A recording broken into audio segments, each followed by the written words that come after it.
It's Arthur again, and today I have this very beautiful 2006 Mercedes CL600 in flint gray with black interior. This car came in for numerous repairs, although in this video I'm just going to focus on one thing. I'll show you around the car and I'll talk through the repairs that I did, and then we'll go to the repair. So this car came in a few days ago and I had to make some kind of video on it because it's such a beautiful car. I had exactly the same model, same color for about 5 years, and absolutely love these cars, especially with the V12. And this one is actually in very nice condition. It does have 79,000 miles, I believe, or 78. It is black.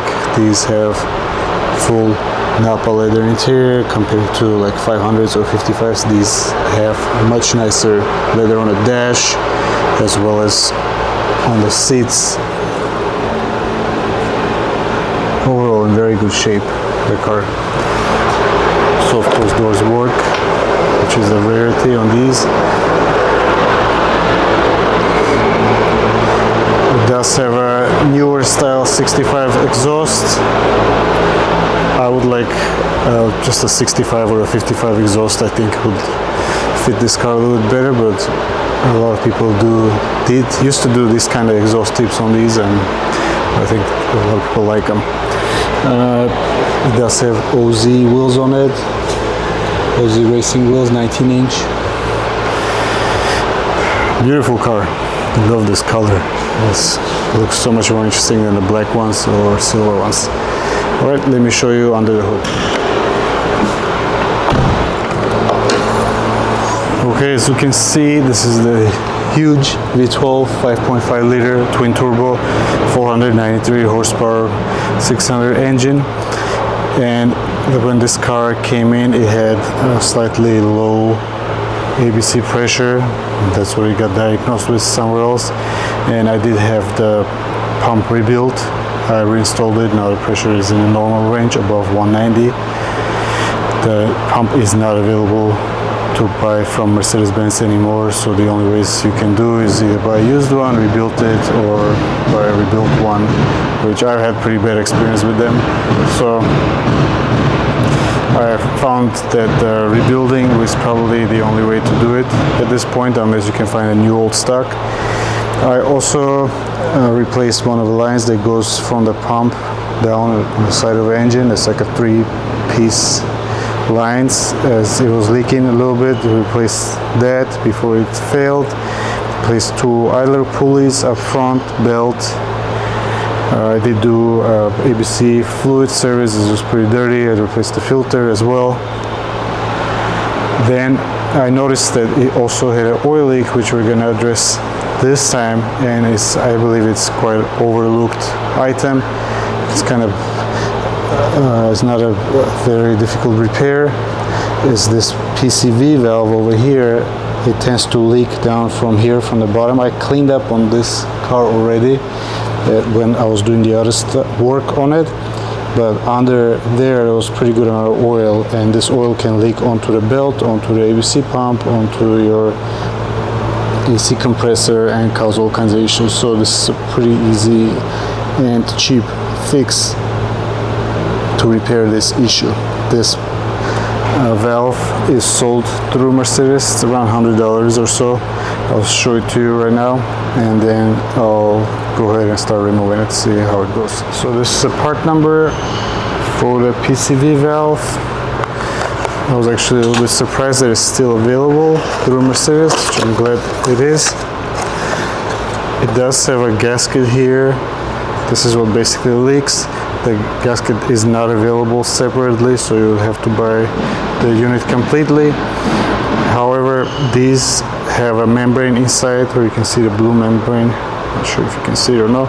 Sometimes that can fail too and cause oil consumption or increased pressure in the engine. So it's good to replace it. Pop this out. So there's a hose that goes from here down to the intake box. I'm going to remove this one. just move it to the side, don't need to remove the whole thing. So you can see under here I did clean up already, but it was pretty oily down there. So the valve itself is held by 3 T30s. 2 of them are fairly accessible and 1 of them is actually not that easily accessible, so I'm going to see how I can get it out.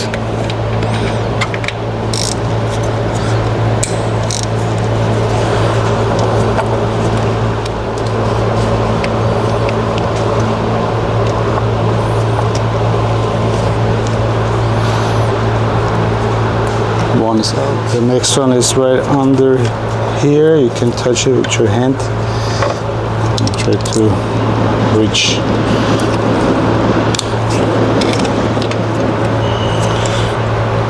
Technically you would want to remove the thermostat pipe over here. This is the one on top, but that means you have to drain the coolant, and I would prefer not to do that if I don't have to.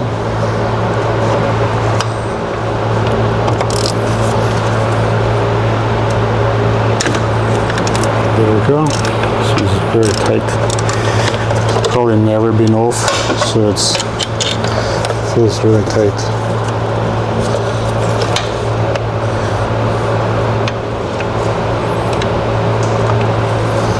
Okay, here's the other screw. Now the third one is right here. Now for the third one, it is kind of getting blocked with this pipe, so I have a short ratcheting T30, and I'm going to try to see if I can break this one loose. There we go, very good.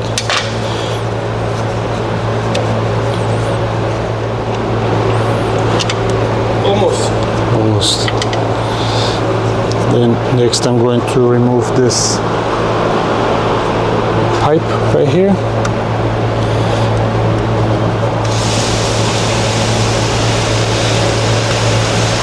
There you go. I'm going to put a rug under here just in case any oil decides to spill, so it doesn't get this area dirty. This should just pop out.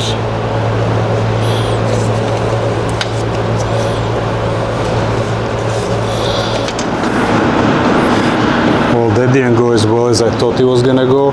I'm going to try to loosen up this pipe slightly and see if I can move it without removing it. May not be able to, but worth a try. Might have to get coolant everywhere, but it doesn't want to come out without it.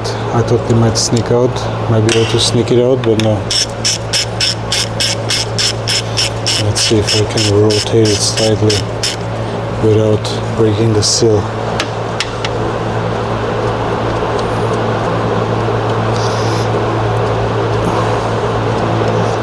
Number 10 right here. E10.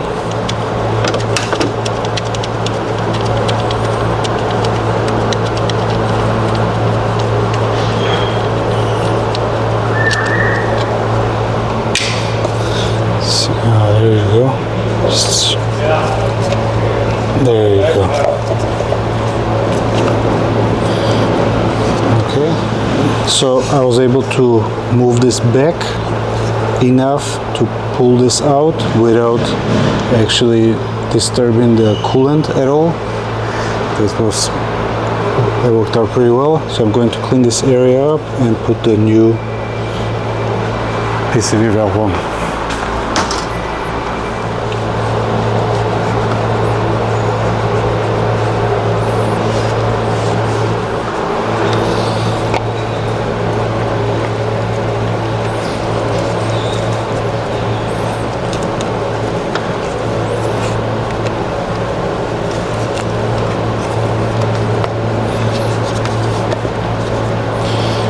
This back on. Make sure the rug doesn't get stuck under there.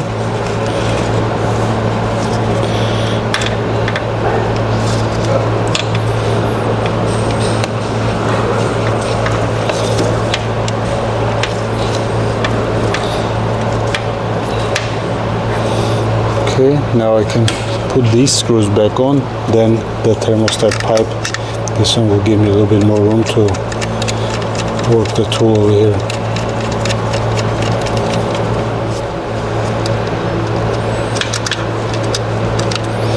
The key is not to drop these screws, because that means I have to maybe remove the bottom covers to remove it, which I don't want to do.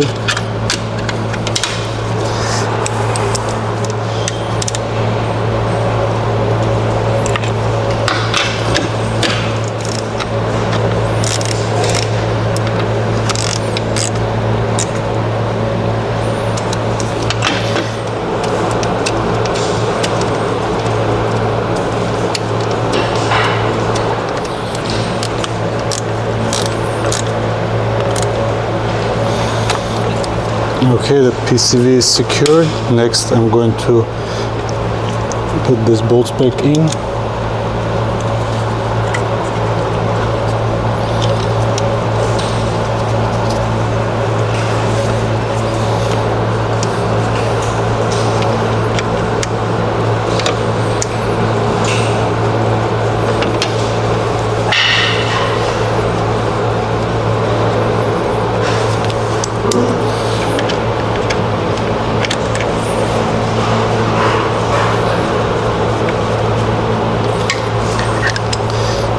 I'm going to tighten this one first, then the one that goes on top.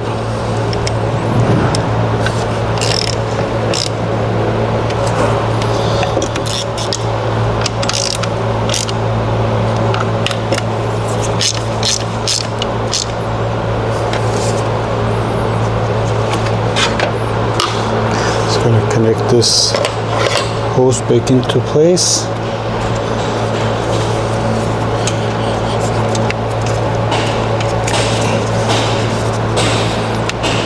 Make sure it didn't get disconnected from the bottom, which it didn't. Alright, that's about it.